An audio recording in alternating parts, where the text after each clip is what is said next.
लब रंगीला music को subscribe करना ना भूलें। हम भटहा कुल्हरी से सीधा सार कटबो रे, हम छतिया कोदारी से सीधा सार छपबो रे। SK music recording studio Saharsa. जे हमरा प्यार के तोड़बे रे, जे हमरा माल के चढ़बे रे, जे हमरा प्यार के तोड़बे रे, जे हमरा माल के चढ़बे रे। हम मुखिया सरपंच केकरो कुछ न सुनबो रे, हम भटहा कुल्हरी से सीधा सार कटबो रे, हम छबिया कोदारी से सीधा सार छपबो रे। जे हमरा प्यार के तोड़बे रे, जे हमरा माल के चढ़बे रे, जे हमरा प्यार के तोड़बे रे, जे हमरा माल के चढ़बे रे। हम मुखिया सरपंच केकरो से निकाबो रे, हम भटहा कुल्हरी से सीधा सार कटबो रे, हम छबिया कोदारी से सीधा सार छपबो रे। DJ Kranti SK music recording studio Saharsa. हम भटहा कुल्हरी से सीधा सार कटबो रे।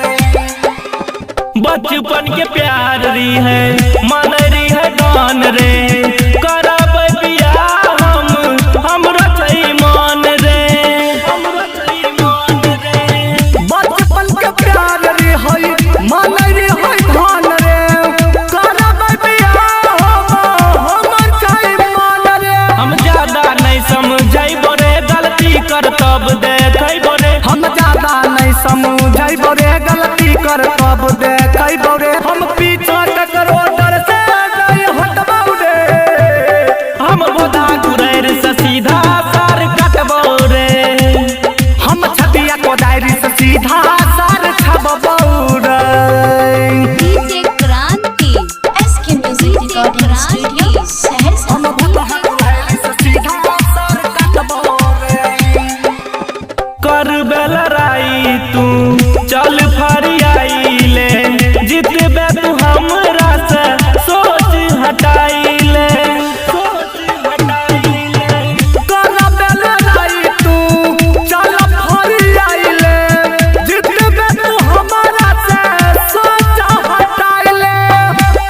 राहुल नीतीश समझाब छौ, संग रामन सोहनी गाब छौ, दिल पुतला सागर केकरो से न डरबो रे, हम छबिया कोदारी से सीधा सार छपबो रे, हम भटहा कुल्हरी से सीधा सार कटबो रे, हम छबिया कोदारी से सीधा